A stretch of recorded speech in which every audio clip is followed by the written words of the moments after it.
As Dick said, this is the 11th year of operation of LINC and the 6th conference to be hosted by it. Many parts of MIT, as he noted, do support LINC, OCW, OEIT, ESD, iLabs, but also the senior administration. We very much resonate with the premise of LINC, which Dick highlighted, namely with today's computer and telecommunications technologies, every young person can have a quality education regardless of his or her place of birth. Indeed, as I noticed on LINC's website, it has a wonderful quote, at least in my mind. It says, "Until recently, the assets of a country lay buried underground, such as oil, gas, gold, silver, and diamonds. Today, the key assets of a country lie buried between the ears of its citizens. Educating the mind is the key to a better tomorrow for all." It's a wonderful quote, and it's a concept that in many ways I think is even more relevant today than it was 10 years ago, 11 years ago when Dick launched LINC. As I'm sure you're all aware, education at all levels, but especially higher education, is in the midst of a tsunami of change. Fueled by many things, fueled by internet technologies, fueled by computer technologies, but also fueled by people. And we here at MIT have in many ways been in the middle of this for years. MOOCs, massive open online courses, as represented by MITx and edX, which will be featured in this morning's plenary session, certainly represent one way to bring tertiary education to all. And of course, there are others. And I want to just say a few words about why MIT chose to launch MITx, why we partnered with Harvard to launch edX, now joined by more than 24 other very strong universities and colleges around the world, and why we remain firmly committed to leveraging the tools and the role of online technology in education, whether remote or residential. I think our history of involvement in online tools and educational initiatives probably goes back a long time. I'm not certain that Edwin Barton Rogers, our founder, did it in 1861, but I'm sure he had the idea. But I think perhaps one of the most visible efforts was our launching of Opencourseware more than 10 years ago. Now, Cece is here. She can tell me if I have it right. My recollection when we launched OCW was that the primary motivation was to distribute teaching materials to our colleagues around the world, other educators. But it quickly grew to be something more, and we learned from that. We've had more than 100 million visitors, including several 100,000 regular visitors each month that come to view videos, that come to do problem sets, to come to work their way through course materials. And we also learned, I think very importantly, that more than half of those viewers are self-learners. They're not college students. They're people of all ages. And that caused us to think here at MIT about other ways in which we could explore this. And over the past 10 years, we have explored a range of experiments in online tools for changing the way we think about teaching. And that culminated in the launch of MITx and then edX. And I want to just give you, because they get lost a little bit in the sense of MOOCs. When MIT launched it, there were 3 reasons why we really wanted to do this.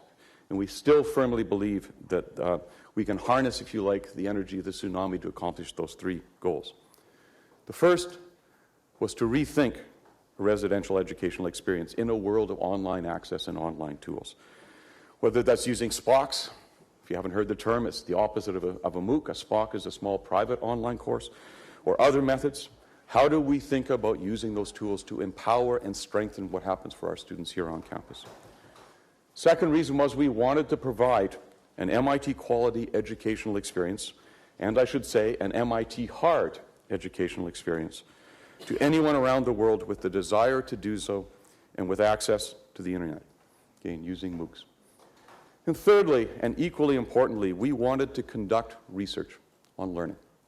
We wanted to mine the incredible data that is available to us as we think about what happens in those online courses in order to better understand how students learn, how we can tailor our delivery to lead toward the ultimate goal of a more personalized educational experience that matches the capabilities of that student with the technologies that we can provide.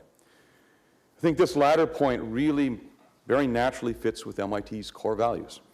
We are fundamentally a research institution that cares at the same time deeply about education.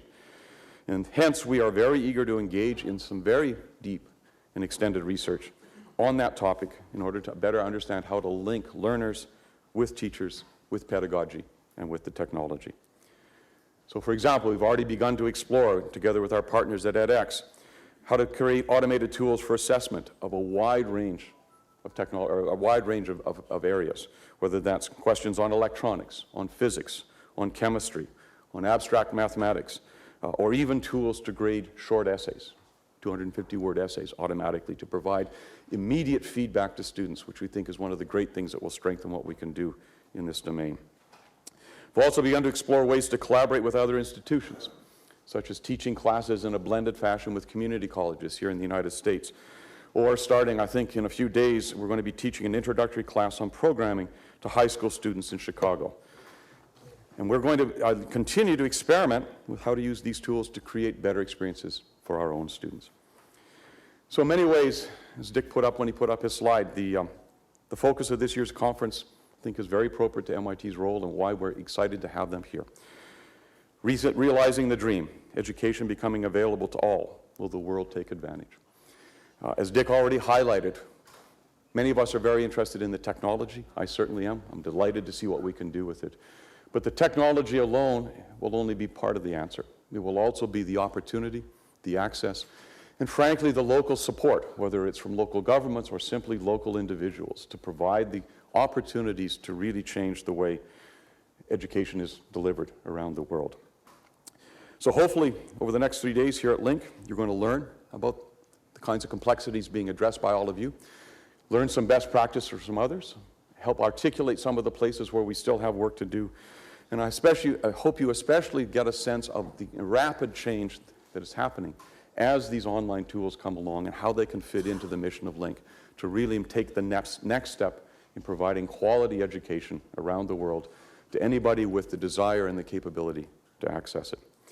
And I hate to put you on the spot, Dick, but since you put me on the spot, I do trust that you'll give me a good sense at the end of this of lessons learned that MIT could use as we think about how we change the way we teach as well.